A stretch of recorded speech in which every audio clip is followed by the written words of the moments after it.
Ar gyfer heddiw'r bore yn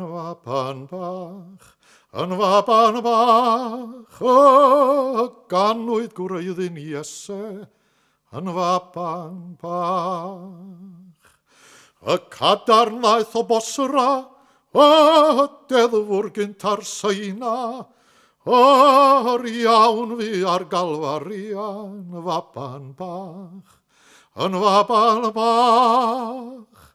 O signo bron Marian fapan bach. Caid bywiol ddŵr Esekiel ar lun Mair,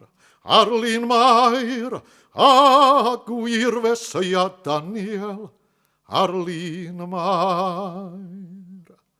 Caid bachgen doedd Eseia, raddewid roedd diadda, o'r alfa a'r omega ar lun Mair,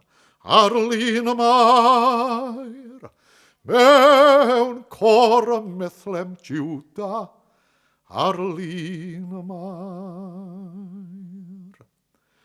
Am hyn bechadur brysia fel yr wyt, o mofyn am y nodda fel yr wyt. I tir agorwyd ffynon a ilch dy glwyfa dion, fel eira gwyn yn salmon, fel yr wyt. Am hynny tir dy